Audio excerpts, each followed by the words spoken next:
I'm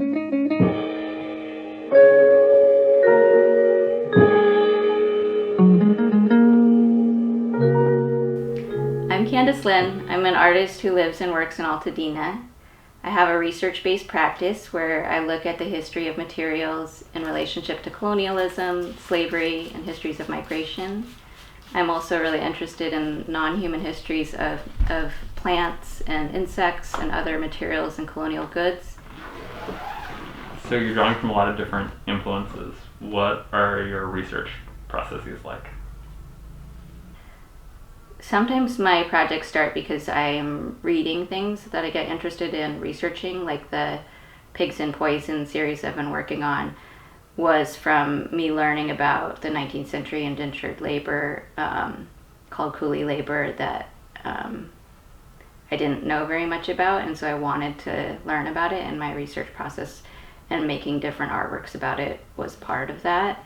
But other times, like when I was working on the series around porcelain, that actually happened first from getting interested in the material. So it was like just getting interested in clay, and I started working with high fire porcelain, and I didn't actually know that much about the history of it, and it was from the material interest that I got interested in reading about it, visiting different archives, and looking into it that way. Oh, here's the muse. Yeah, Roger killed things today. That's his rat skeleton in there, and then the bird head is in there too. He's such a beautiful cat. So what's new in the studio for you? Right now I'm working on a series of ceramic pillars that are going to have vaporized water with herbal mixture coming out of their holes. And I'm working on a big textile piece that's going to be like a tent-like structure. So what are some of your recent interests? My recent interests are cats and indigo. I've been really interested in researching dyeing histories. I researched cochineal a while back, and I was always interested in returning to learn more about indigo. And thinking a lot about like touch and scent and what it means to make work about those kinds of things in this time. So you have a big show coming up called Pigs and Poison. Can you tell us about the work in that show and some of the central ideas in it?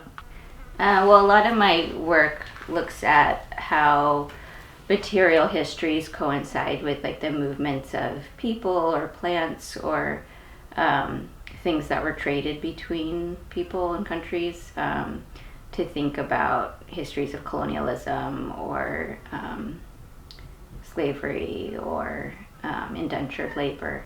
So I have a show coming up that's going to be at the Times Museum, Govett-Brewster in New Zealand, and Spike Island in Bristol, and it's called Pigs and Poison, and that's a reference to the opium trade and the trade in coolie labor.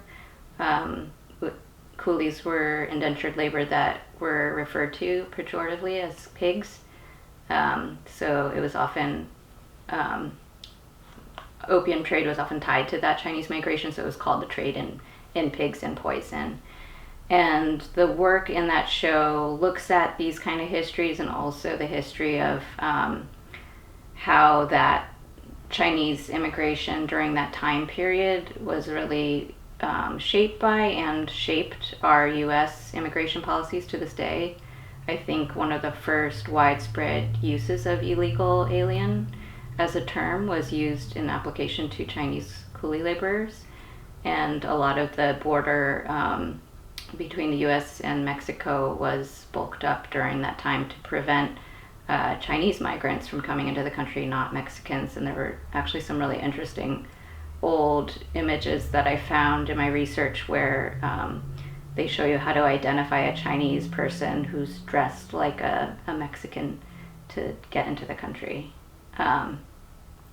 So some of this research material in the form of books and photos are in a piece that is on a kind of wooden table, and it looks like the books are rotting with water, and the piece is hooked up to a kind of like a drip system so that it looks like it's kind of constantly raining on this sculpture, and it's a reference to the Tarkovsky film Solaris, where the protagonist goes back at the end of the film to what he thinks is his childhood home, but it's a recreation of his childhood home on another planet, and the planet returns to the person what they can't reconcile. So I'm thinking about that more in terms of history and global histories and like the things that were never taught.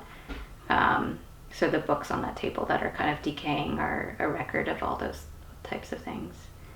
And then other works in there, it's my first time doing VR, and I wanted to make this piece that replicated some of the sculptures I'm making in the space. So there's going to be a life-size wooden trebuchet, which is like a giant medieval catapult that's going to be slinging cannonballs made out of lard and bone black pigment onto the wall across from it. And then there's going to be these big flesh lumps that are purring, and they're made out of encaustic wax and pigment and lard. And that's a reference to the Black Plague and the way that there was one rumor that it was spread by Mongols who broke a siege in Kaffa by slinging dead bodies of horses and humans that were infected with the plague over the walls with a trebuchet. So part of that is my ongoing history, or my ongoing historical research into the ways that like contamination and virality are racialized. That's something my work looked at earlier as well, and part of it is specific to thinking about like borders of the body, but also national borders and the way that those are kind of controlled.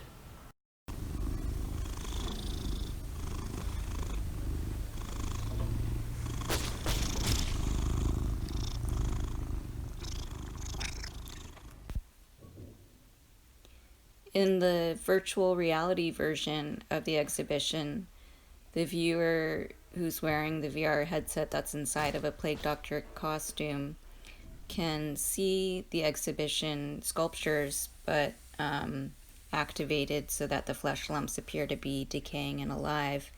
And in their peripheral vision are these shadows that, when you look directly at them, melt away. And these phantoms are based on historical, racist, political cartoons from the 19th century.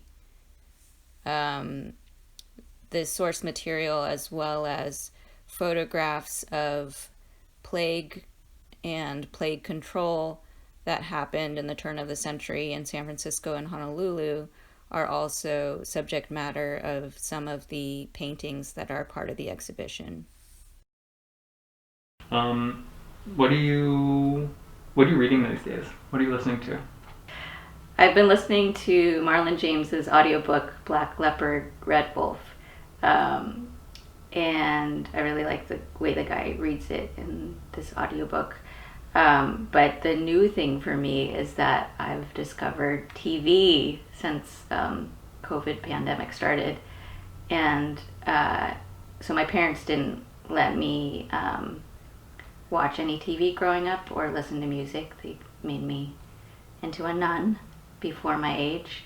And so I just grew up reading 19th century novels and the encyclopedia. But TV is a new thing, and I'm wondering if it's going to influence my work. Because I think my work has a kind of 19th century aesthetic, like accidentally, just because that's who I am. But now that I have like werewolves and teenage vampires in it, it might change. Although there's a little bit of that already in my work.